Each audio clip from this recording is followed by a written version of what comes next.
ہماری اولاد ہمارے بس میں نہیں ہے، ہماری اولاد ہمارے اختیار میں نہیں ہے۔ یہ وہ جملہ ہے جو ہم ہر خاص و عام انسان کی زبان سے سنتے ہیں۔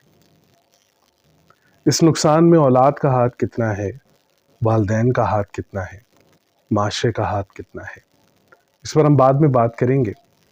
لیکن آج ہم آپ کو لے کے چلیں گے قرآن میں ایک ایسے مشاہدے کی طرف کہ جسے دیکھ کر، جسے سمجھ کر آپ کو اپنی اولاد کی تربیت کرنے میں بہت آسانی ہوگی۔ اس موضوع کی طرف چلنے سے پہلے میں ایک چھوٹی سی مثال، ایک چھوٹی سی بات آپ کے سامنے رکھنا چاہتا ہوں۔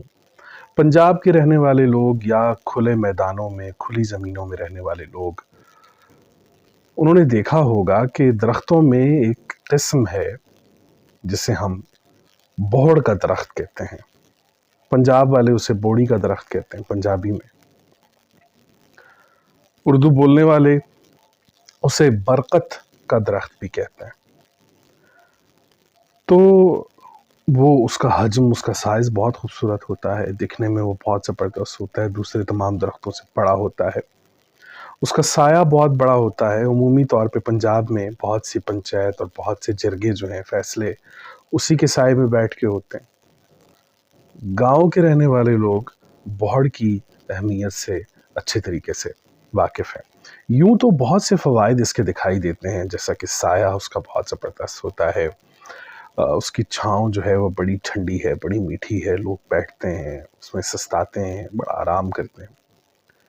ان ساری چیزوں میں کچھ چیزیں ایسی ہیں کہ جو بہت قابل غور ہیں۔ پہلی بات کہ بوہڑ کا درخت جو ہوتا ہے وہ اپنے حجم کی وجہ سے، اپنے سائز کی وجہ سے بہت بڑا ہوتا ہے۔ وہ تو ایک تو وہ اپنے انڈر، اپنے نیچے پیدا ہونے والے درختوں کو اور پودوں کو، ان کے حصے کی دھوپ جو ہے وہ نکل جاتا ہے، دھوپ کھا جاتا ہے، وہ ان تک دھوپ نہیں پہنچنے دیتا۔ دوسری بات، اس کے سائے میں پیدا ہونے والا کوئی بھی درخت ویسا ذائقہ دار نہیں ہوتا جیسا کہ عام درخت جو کھلے آسمان کے نیچے ہوتے ہیں۔ تیسری بات، یہ باقی تمام تر پودوں کے حصے کا جو پانی ہوتا ہے، جو زمین کے اندر ہوتا ہے، یہ اپنی طرف کھینچ لیتا ہے، کیونکہ یہ حجم میں بہت بڑا ہوتا ہے۔ تو اس کے جو فوائد ہیں وہ تو ہیں ہی ہیں، لیکن اس کے اندر یہ جو حق تلفی کا عنصر پایا جاتا ہے، یہ اس کا حجم جو ہے، اس کے سائز کی وجہ سے یہ اس کی مجبوری بن جاتی ہے کہ وہ یہ تمام کام کرے، کیونکہ اس کا سائز اتنا بڑا ہے۔ آج ہم والدین جو ہیں اپنے گھروں میں ایک بوہڑ کے درخت کی شکل اختیار کر گئے ہیں۔ ہماری شخصیات، اور خاص طور پہ علمی شخصیات کی اگر ہم بات کریں، وہ لوگ جو پڑھے لکھے ہیں، تو ان کی اولاد تو ہمیشہ ان کے سائے میں بیٹھی رہتی ہے، اور وہ کبھی سوچ بھی نہیں سکتے کہ ہم اپنی امی سے آگے پڑھ سکتے ہیں، امی سے زیادہ پڑھ سکتے ہیں، اپنے والد سے زیادہ پڑھ سکتے ہیں۔ ان کا ایسا کوئی تصور ان کے ذہن میں نہیں آتا۔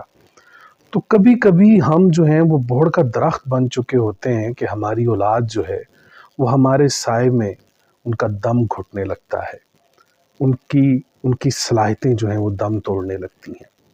تو کبھی کبھی تو ایسا ہوتا ہے۔ دوسرا، کچھ پڑھے لکھے لوگوں میں ایک چیز آپ دیکھیں گے کہ ان کی علمیت جو ہے، ان کا علم جو ہے، ایک خوف کی طرح ان کے چہرے پر چسپاں ہوتا ہے، چپکا ہوا ہوتا ہے۔ وہ اتنے خوفناک ہو چکے ہوتے ہیں اپنے علم کی وجہ سے کہ کوئی انسان ان سے سوال کرنے سے پہلے 10 دفعہ سوچتا ہے کہ پتہ نہیں جناب کو برا نہ لگ جائے، یا جناب آنسر دیں گے بھی کہ نہیں۔ تو ہم نے اپنی شخصیات کو کہیں نہ کہیں ایک بوہڑ کا درخت بنایا ہوتا ہے۔ تو والدین جو ہیں وہ اس چیز کو ضرور دیکھیں کہ کیا ہم وہ بوہڑ کا درخت تو نہیں ہے کہ ہم اپنے بچوں کو ان کی جائز جو ان کی صلاحیات ہیں، ان کی صلاحیات کو نشو و نما دینے میں کہیں ہماری ذات رکاوٹ تو نہیں بن رہی، کہیں ہماری پرسنالٹیز تو ایسا نہیں ہو رہی۔ تو اب آئیں قرآن کی طرف۔ جب آپ قرآن کی طرف آئیں گے تو آپ دیکھیں گے تمام انبیاء اور رسول جتنے بھی ہیں، انہوں نے کیا کیا کہ سب سے پہلے وہ اپنے بیٹے کو، اپنی اولاد کو خود سے الگ کرتے ہیں، اسے اس کی تربیت دے کے، اس کے سٹارٹ میں اس کو سب کچھ فراہم کر کے اسے اپنی ذات سے الگ کرتے ہیں۔ یہ بہت بڑی وجہ قرآن پیش کرتا ہے۔ حضرت ابراہیم علیہ السلام کو دیکھ لیں، حضرت اسماعیل علیہ السلام کو دیکھ لیں، حضرت یعقوب علیہ السلام کو دیکھیں، حضرت یوسف علیہ السلام کو دیکھ لیں، اور خود حضرت یعقوب کے والد حضرت اسحاق کو دیکھیں، وہ کس ایریا میں ہیں اور حضرت یعقوب کس ایریا میں ہیں۔ تو یوں والدین کو ایک بڑا خوبصورت میسج یہ ملتا ہے کہ انبیاء اور رسول بھی یہ کرتے آئے ہیں کہ وہ موجودہ تربیت، بہترین تربیت ان کو دیتے ہیں، اخلاقی، شعوری، علمی، روحانی تمام علوم اس کو کنورٹ کرتے ہیں اس کے اندر، اور پھر اسے اپنی ذات سے الگ کرتے ہیں۔ کیونکہ انبیاء اور رسول یہ جانتے ہیں کہ ہم ایک بوڑھ ہیں، اور یہ میرا بیٹا جو ہے اس نے بھی بڑا ہو کے ایک بوڑھ کا درخت بننا ہے، تو کیوں نہ میں اسے اپنی ذات سے الگ کروں تاکہ زیادہ سے زیادہ لوگ اس سائے سے مستفید ہو سکیں۔ بوڑھ کا درخت کبھی بھی اپنے بچے کو اپنے سائے میں پھلنے پھولنے نہیں دیتا۔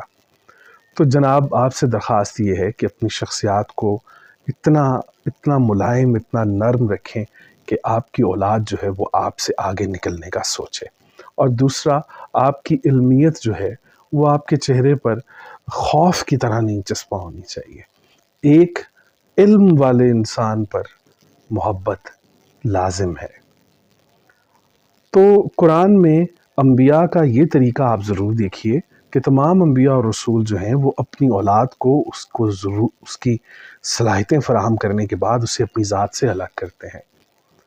آپ اپنے بچوں کو اپنے سائے میں رکھ کر ان کو ان کی صلاحیتوں سے محروم کر دیتے ہیں۔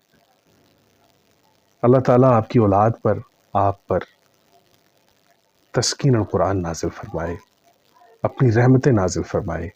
آمین یا رب العالمین۔ السلام علیکم ورحمۃ اللہ وبرکاتہ۔